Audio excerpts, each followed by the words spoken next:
Hello and welcome. I'm Michelle Frost, President and CEO of DRI International. I'm glad you could attend this seminar on supply chain resilience, an issue that's only become more important in our industry.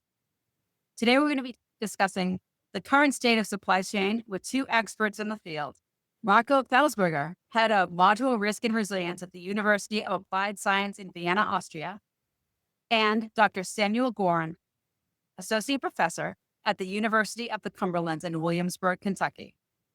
Then we're going to introduce details about our new supply chain resilience course and certification with Seid, DRI's Senior Director of Education. So let's start off with Sam and Marco.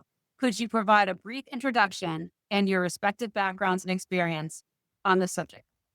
Sam? Sure. Thanks, Michelle.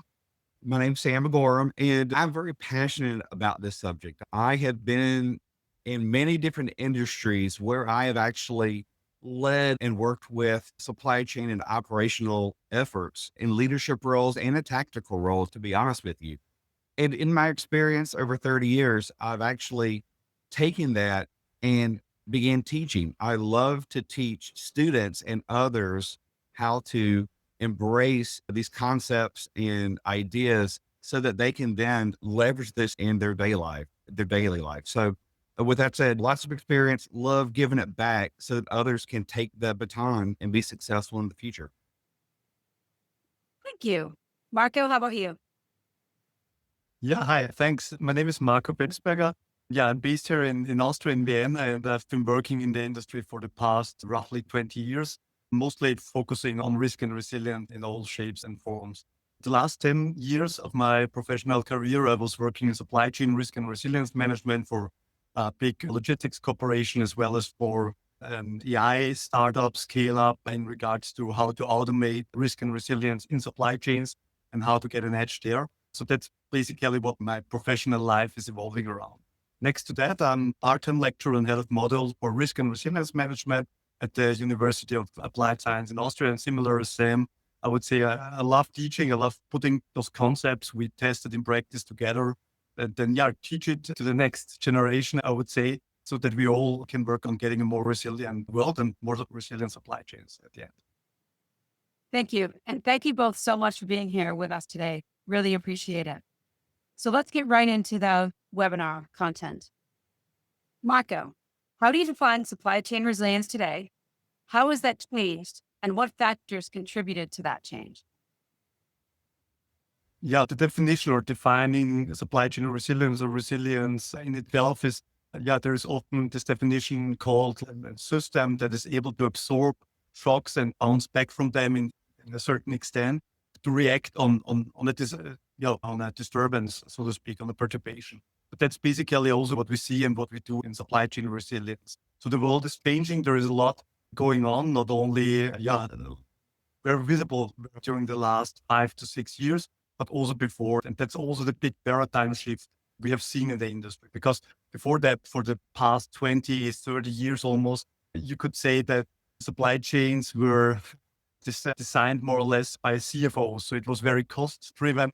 It was very much efficiency driven. And this comes at the cost often unseen. And that was the issue, what we faced back then, 2020, when COVID hit our supply chains, for example. So we saw that this highly efficient system, which we built, which is very good and very important, and for sure, one part of a resilient supply chain to get the most money out of it is only half of the things you need to do to build a real resilient supply chain. So that's the big issue here.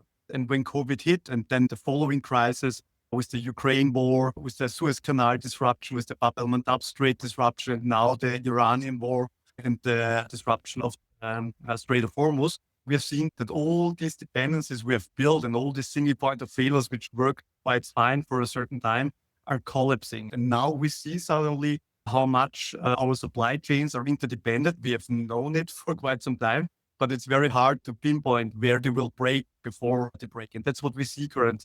And that was also the paradigm shift where back then when COVID hit us, companies were changing from just-in-time supply chains more and more to just-in-case supply chains, because we figured, okay, look, maybe efficiency is not only the only important variable here in this part. Yeah, and that's still going on. And the further we took it, the more, I would say, resilient we became. Also here in Europe and in the US, when we look at the Strait of Hormuz, it could have been much worse from a supply chain perspective for us here in Europe, but we diversified. We diversified away from Russia back then, now to the US, and we have a more stable partner here when it comes to energy supply.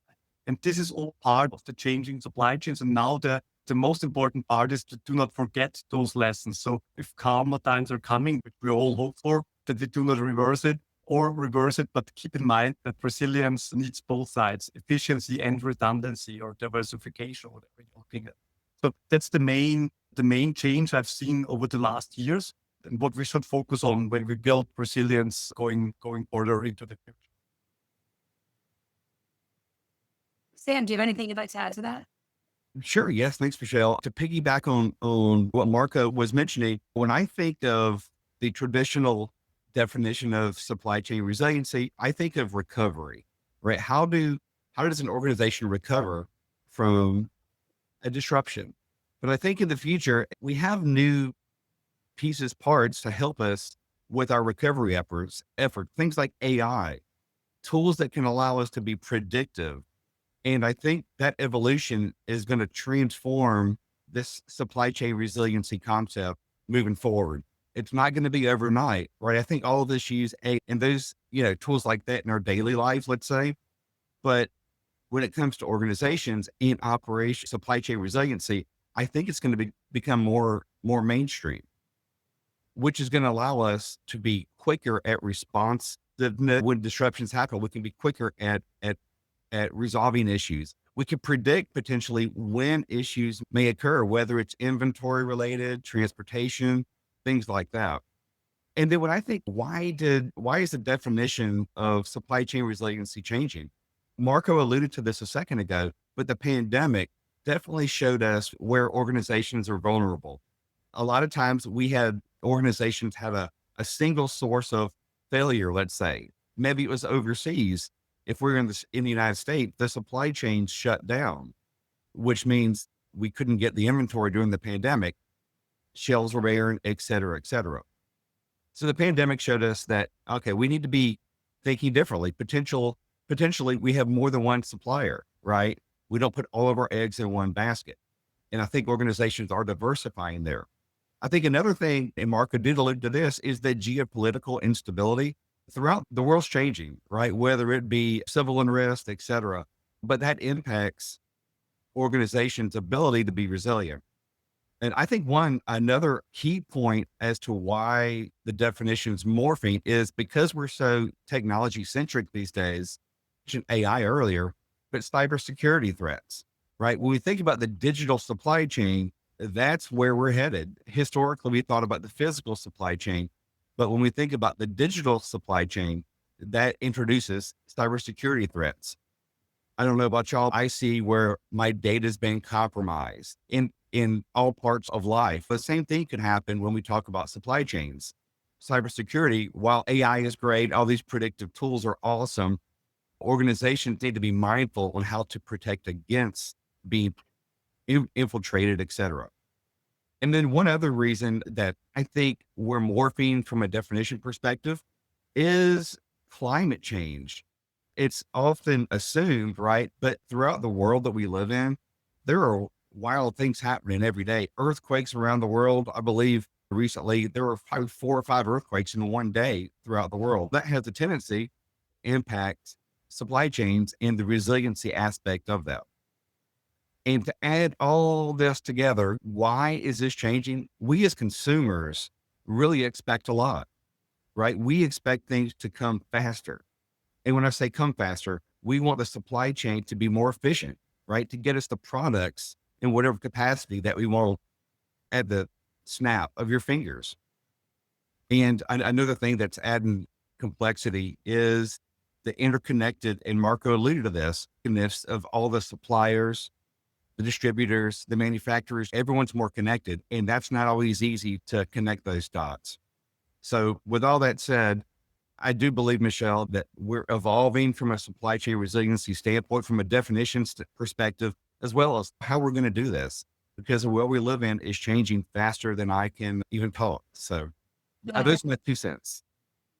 Thank you both. The excellent answers. And you There were so many common themes that came up between both of your responses. And I love the interdependencies and the interconnectedness. And I feel like the world is just, we are getting so much smaller. There is so much more connectivity. And when you look at managing risk from that standpoint, it presents a lot of challenges. So speaking of challenges in the future, Sam, what are your thoughts on the future of supply chain resilience, where it's headed and how we can prepare?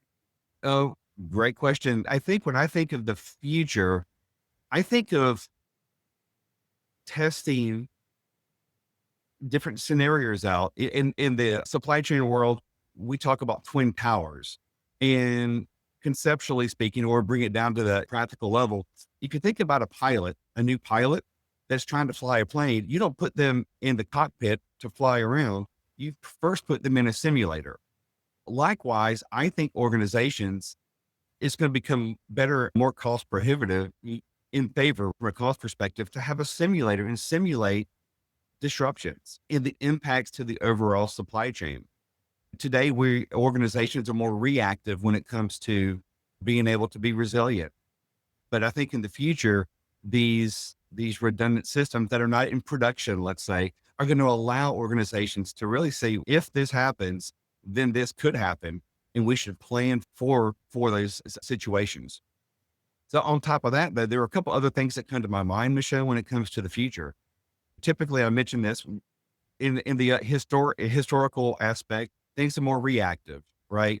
You are trying to overcome a disruption that has occurred. But in the future, I think with AI and different tools, organizations can become more predictive.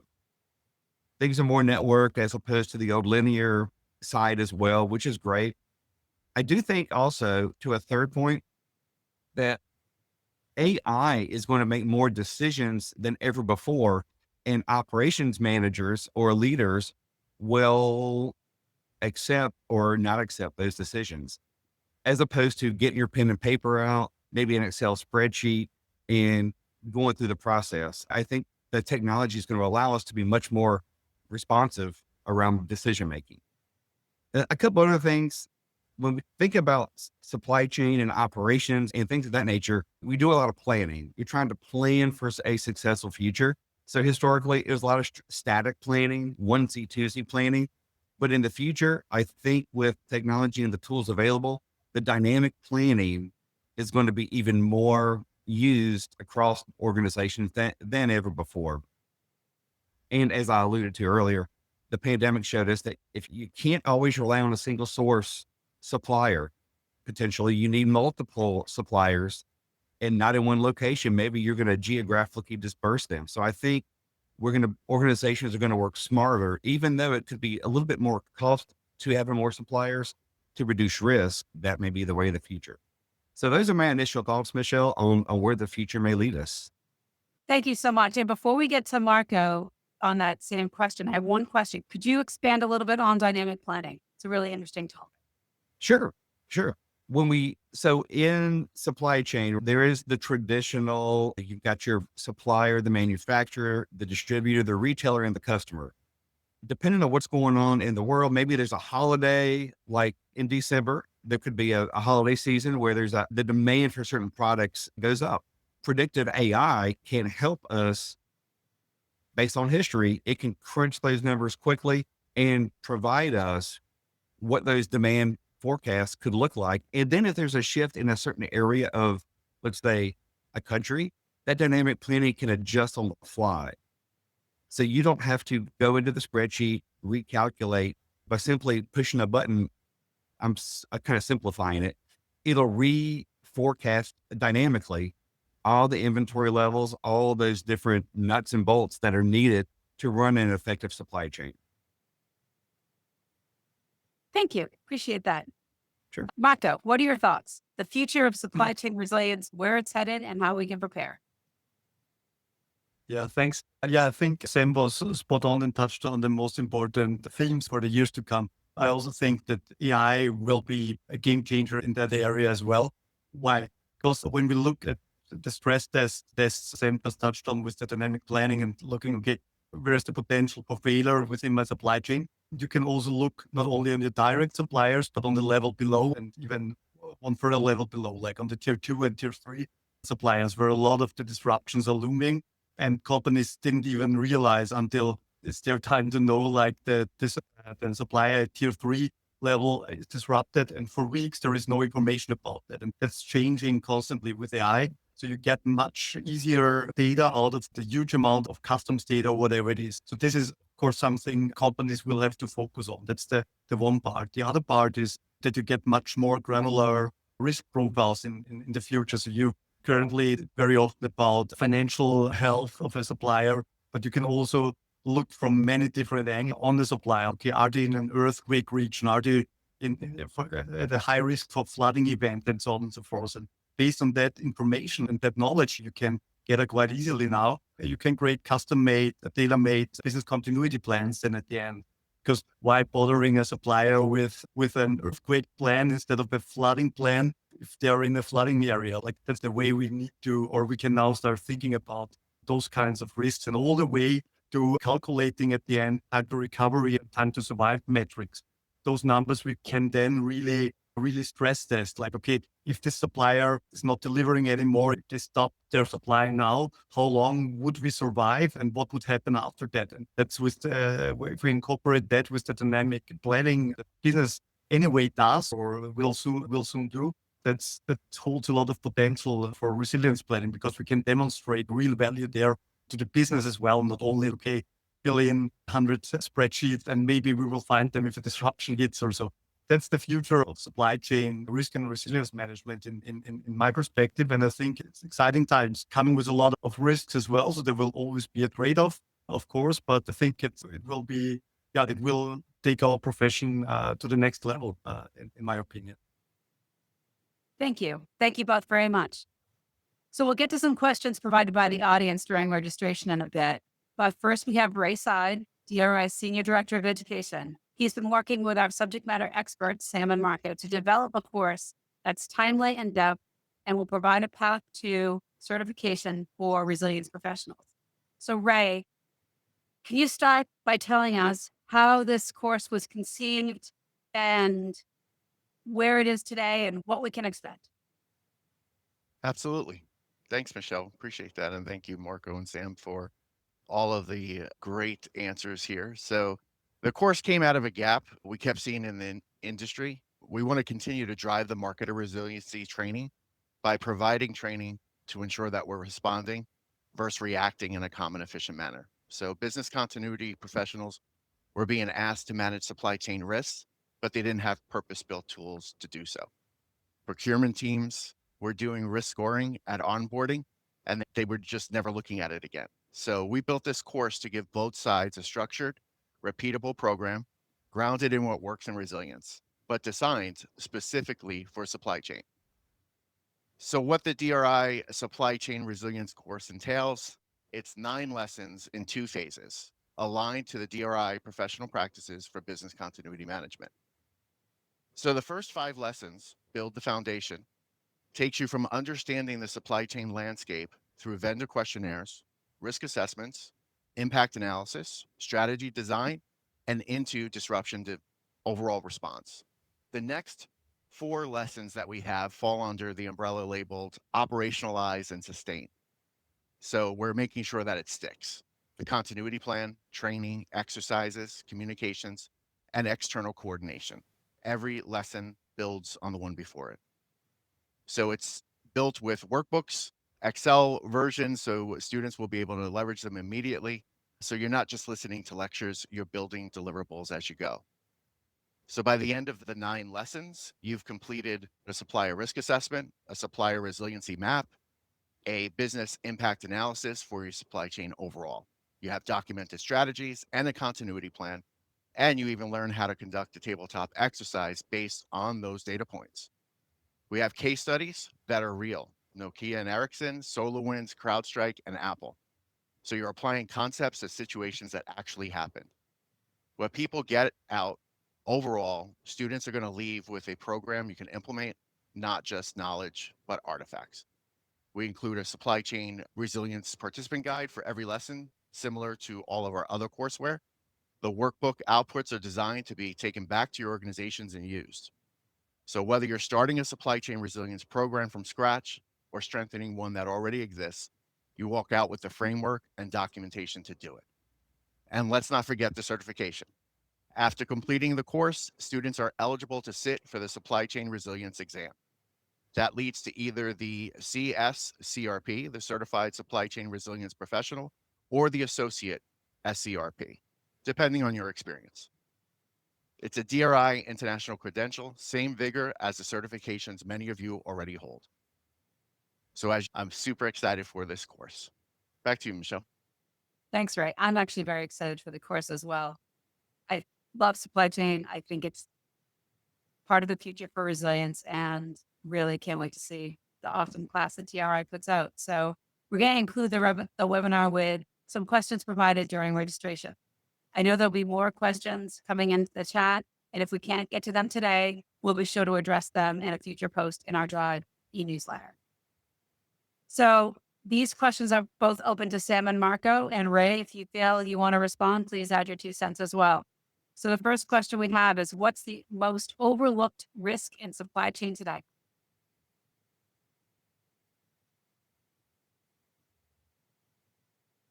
This is Sam. I will say one of the most overlooked risks in supply chain, and I alluded to this earlier, is cybersecurity. Yeah, I mentioned supply chain is going digital and everything's more interconnected. With that comes a lot of risk from a data perspective. And data can come in many forms and fashions, from a person's personal information like credit card numbers, birth date, et cetera. But it could also be organizational data. So I think one of the risks is to be proactive from an organizational standpoint to actually make sure you're savvy when it comes to that cybersecurity piece, because the digital component, it's only going to get bigger and more complex. And I think if organizations don't address that, it could come back to bite them, to be quite honest.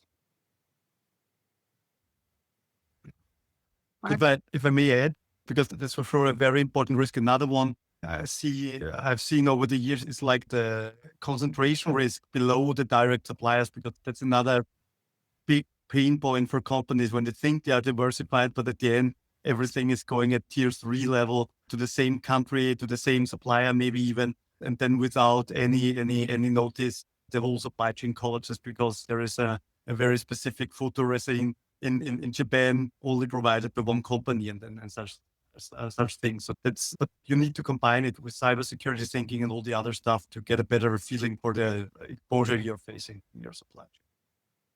Thank you. Ray, anything to add? No, they covered it. Thank you. All right. So the next question, you both touched on this, and I'd be really interested to hear what you both have to say. So Mark, I'm going to start with you though. What are your thoughts on global diversification? Is it still a viable strategy, or is it too risky? I think it's still a viable strategy, but you have to take this step with caution, or at least bear in mind that there is maybe for certain areas no real diversification, because we're too specialized in our supply chain, and that there is no easy way out, as we have seen in all the recent disruptions we have faced. There is concentration when it comes to semiconductors, there is concentration when it comes to energy, and even the big companies like TSMC and all the semiconductor industries are reliant on helium produced in the Gulf region. So it's almost like it's bottlenecks all the way down. There is no way out of globalization, that's for sure, and we cannot fully diversify. But that's why it's utmost importance that we still have in plan, okay, where we can't diversify, we need to know it first and understand it first, and then we need to put measures in place, like a safety stock or whatever it is. It sounds always much easier than it is in reality, but that would be my answer to that question. Fantastic. Sam. Yeah, there's a great question. It does get you thinking, right? The wheels turning, because when you have one provider, one supplier that's in one part of the world only, right? It's probably more cost beneficial, right? To have that one. But as that pandemic showed and some other events, when you have that one supplier, you really need to think strategically about what are other options, even if they cost a little bit more, because it may be a short-term cost to have multiple suppliers in different regions, But from a customer perspective, which we always need to think of customers, right? Maybe it could be more reliable, right? Maybe the organization is more resilient if they have 2 or 3 different locations or suppliers throughout the world. Now, with that said, you've got to make sure you have the skilled labor to produce that widget or to do whatever you're trying to do. There's pros and cons to everything. And I do know that organizations are thinking about this much more critically than they ever have, because customers we're so demanding when we want products, and having one single source supplier versus multiple, it's a real question. So I think once organizations weigh that, the probability of them having more than one supplier in different regions of the world may be more relevant today than it was pre-pandemic. Following up to that, Sam, what if they can't find them? What if there's no option for that? Well, if there's no option, shut the business down. I'm just kidding. If there is no option and you have to go with only one single source supplier, you need to make sure that those suppliers have plans in place, business continuity plans, crisis management plans. What if they go down? What's their plan to support us as the organization paying them to provide that service? A lot of times organizations they may have good relationships with those suppliers, but the organizations never ask those suppliers, let me see your BCP. When's the last time you tested it? Are you actually resilient? So I think we need to probably turn the screw and tighten those relationships and what goes on underneath the hood around, okay, what are your plan A, B's, and C's if you have issues? Thank you. Ray, I actually have a question for you, and it ties into what Sure. Sam just said. Does the supply chain course overlap with other resilience areas? I know Sam just mentioned BCP. Oh, absolutely. And I was biting my tongue, hoping I can jump in as well. I think there's an aspect of where we have been talking about sole source and single source for years in our core content, right? It's listed in the DRI professional practices. Now we're going deeper with this course to identify that, exactly how Sam had mentioned, to not only ensure that these suppliers have a business continuity plan, but highlighting how we can ensure they not only have the plan, but they've tested it, they've exercised it, providing that evidence, and really coming down to response overall. And that's where Sam initially mentioned somewhat of simulations. I think the more that we could bring those simulations, AKA exercises or micro simulations, whatever the fancy term in the industry is right now, right? We want to make sure we're showing our students how to do that so they can bring it back immediately as soon as they're done with the training. Thank you. Marco, I think this one falls nicely to you. You mentioned the 4+ supplier going really deep and looking into the supply chain. How important is the end-to-end visibility, and do companies realistically, are they really able to achieve it? Yeah, I think end-to-end visibility is a highly important topic, and more feasible than ever, I would say, nowadays. But it always comes with limitations, even if we have the most data-driven processes and AI companies digging up all the relevant customs data and mapping all the tier N suppliers together. There's always a time lag, but and you never have 100% assurance that it's the full picture you got. So it's important that companies should do it, companies must do it, but always plan or always have in mind that you might not have the full visibility here and have a backup plan for that as well. So that means we still need the classic tools of contingency planning and all that fun stuff we're doing. The other point is that even if we have the visibility, that's also half the picture here as well, because you need the suppliers to, as Sam mentioned before, rightfully, you need the supplier to still test, because it's okay to have the visibility and maybe to know that there was a hurricane or a flood affecting a certain supplier, but what now? What is going to happen now? And that's why it's so important to collaborate and have the PCPs of the suppliers and have this conversation up front, because then you can start thinking of, okay, how quickly are they going to respond? What's their availability time to get back into business and all that stuff. So that's still important, even though visibility may buy you a bit time because you get to know the issue earlier. That's very important. But still, we still need planning and do the collaboration part with the suppliers here. Fantastic. Sam, anything you'd like to add? I think Marco did a great job there. No, there's nothing much more to add there. Interesting question. What distinguishes a truly resilient supplier from an average one? Sam, why don't you take that one? That's a great question. A lot of times, the amount of investment I think an organization puts in, i.e. money-wise, the budget for the ability to connect networks, to integrate it, et cetera. If companies invest in their future, which the future is all very data-driven, as we mentioned, a digital supply chain, if companies invest, I think it will pay dividends moving forward. With that said, some companies may not have the monetary funds to budget for these new fancy tools. And I think that if organizations don't invest, we haven't mentioned robotics, but within operations, there's a lot of cool and slick things within warehouses taking place that is not manual anymore. What does it take to do that? It takes investment, right? Capital to actually purchase that. But if organizations don't have that, they're going to be doing processes more manually. It's going to be more time intensive. And from a customer perspective, this customer is going to realize, oh, it's taking longer to get this product from this company. And why is that? It could be because the supply chain is not as effective as a company that invests a lot and has all the latest bells and whistles. And I think that did differentiate. That's a tongue twister. Differentiates things right there. Thank you. I agree. Marco, anything to add? I think recovery, speed under stress, that's the very important thing. So how quickly can they come back? And that ties into what Sam said. If they have all the tools in place and investing all over the year, that will pay a dividend for that as well.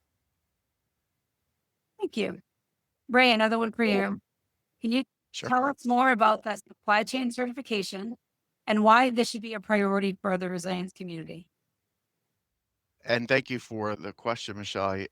We're at a pivotal, I'd say, juncture within the industry, right? We're looking at, this has been around for years. We know about supply chain, right? Whether I was working personally at UPS or whether I was working in McKesson distribution, right? Supply chain has always been part of my day job. But now, as teaching what this courseware is going to be, we're literally going back to the certified professional saying there is more to this. There's questions you need to drive. There's things you need to not only observe, but get evidence that it's happening, right? Across your entity, AKA the supply chain, right? End to end.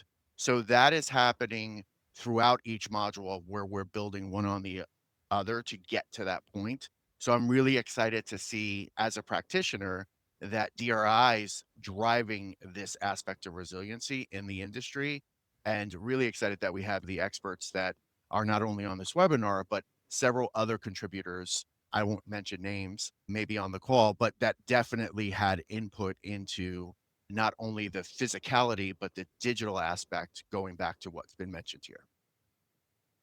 Thank you.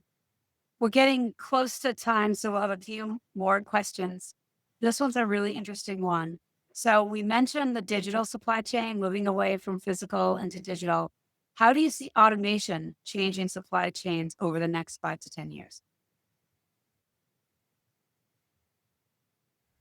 I'll start with this one, Marco, if you'd like. When I think of automation, I think of things like the Internet of Things. If you think about your home, everything's connected.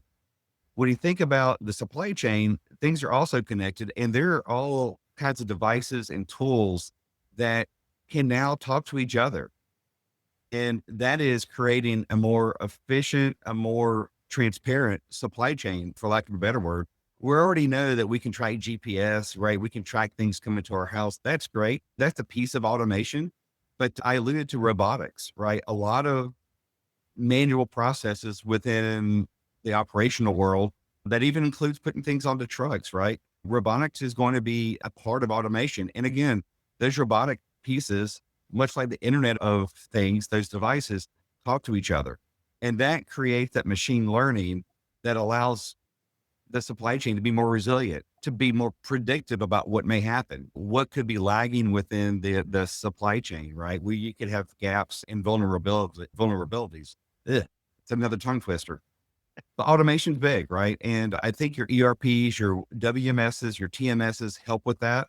And those are going to continue to evolve and be more integrated. And all that's going to create an even more seamless across the organization and suppliers and really the network, a more seamless, let's say, process, which is going to help with that automation piece. Thank you. Marco, anything to add? Nothing to add here. Thanks. So, okay, Marco, then over to you. How do you build stronger collaboration and transparency with suppliers? I think that's a tough one because it also touches a cultural issue sometimes, because the suppliers do not necessarily want to share data. They have fears like they get cut out of the process and all this stuff. So that's a tough one. I think it's necessary. I think it's very necessary that the focal companies map their supply chains, but also ask their tier 1 and tier 2 suppliers to map their supply chains, for example, maybe find ways and workarounds. So ideally it's based on trust contracts, but there are other ways around it as well. Important is that the companies know their risk profile all the way down along their supply chain, and then have joint risk assessments or joint crisis exercises, because that would really strengthen the whole system, not only a node and one company, but really the interconnections could be tested then, and you get a bit more trust in the system. Okay, everyone is coming together, collaborating on a joint crisis exercise or a joint risk assessment, and then you get a much better picture of the whole risk compared to just sending out the spreadsheets or getting the information from the internet in a different way. I think it's key, but I think it's very hard at the end to do that properly. And I think it's very hard to do it in depth with all the suppliers. So you have to be very specific. You need to know for your company, what is your critical input, which supply chain are you focusing on, and which suppliers are you focusing on, because there are too many to do it with everyone. Thank you. Sam, anything to add? Yeah, that's an interesting question that you asked. Historically, the visibility was between the organization and the tier 1 supplier.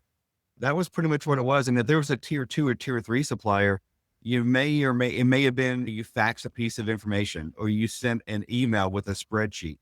But the expectation is, and the hope is, that even the tier 2 and tier 3, even though they might not want it, they may not want to share their information.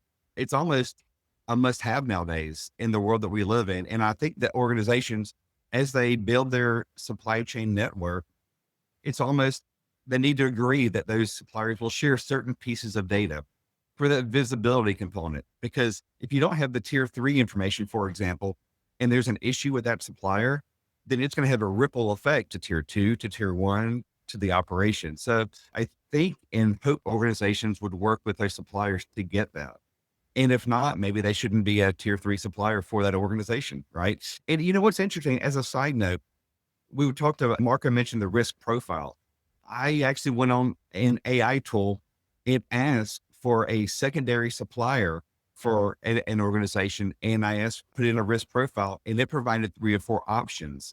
So it's very interesting that what technology can do. It gives you quick 3 or 4 options. You can take a look at them and then do your assessment, right? But there are a lot of options out there if suppliers, tier 2 and tier 3 especially, don't want to play ball. It's a great question. Thank you. And Thank Michelle, you.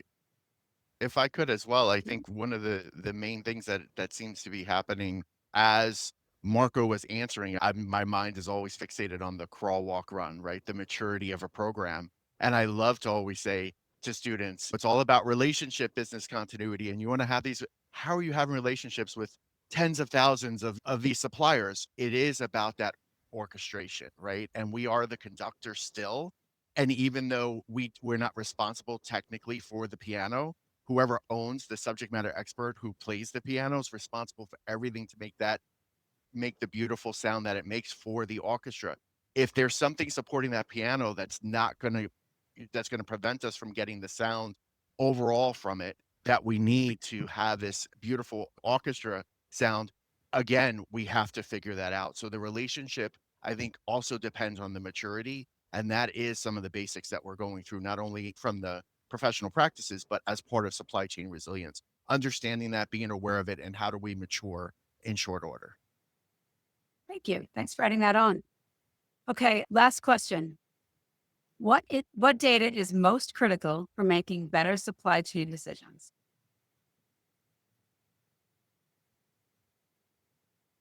Marco, you want to take this one? I think the dependency structure is, however you're able to shine light on the dependencies within your network. That's the key data you want to get, because there's so much data out there and we can draw on the data, and that's a risk in itself because it's too noisy most of the time. So it doesn't help you if you receive 1,000 alerts a day for suppliers. Nobody can handle that. You want to understand an alert for your most critical supplier so you can act in time and digest it properly. But for that to happen, you still need a big picture and a lot of data to ingest, but then you have to narrow it down again. The way to distill what is really important, which nodes in your supply chain are the really critical ones, for me, that would be the most critical data, or at the end already information, like, because you can act on that part. And I think we offer in tools in the course, like time to recovery and time to survive and all this stuff, which helps think about those concepts and put it into practice. And that's the key at the end when it comes to data and information for me there. Thank you. Sam? Yeah. When I think of what data is important to the supply chain, to the organization, I think from an operational perspective, supply chain, that the sales data, sales transactions is super important. And the ability to forecast out it can't be understated. I think another key piece of data that we need, and organizations are doing a better job of capturing, are metrics around supplier performance, right? Maybe their on-time performance, their ability to deliver quality, things of that nature. And I think a third and fourth, right? Under weather. I think organizations, they're mindful of what's going on and potential impacts, but it's important to look in the future. And I know with hurricanes, we have lots of advance warning, but a tornado on the opposite end, you have minutes or seconds or minutes. And then the final key piece of data that I think is important is economic data.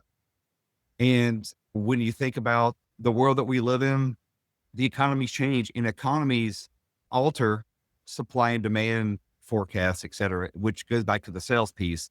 But the world is very volatile right now, and economic conditions really impact the supply chain. Anyway, those are the 3 or 4 or 5, Michelle, that I think are very important. Thank you so much.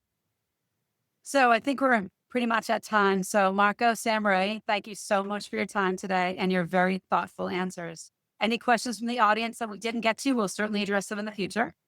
At this point, I would like to invite you all to register for our inaugural first teach of the DRI supply chain course being held this September. You can learn more about the course, the certification on our website, drii.org. If you'd like to watch this webinar again or share it with a colleague, the presentation will be made available on our website. Again, drii.org/webinars, as well as our YouTube channel. Thank you so much for being here with us today.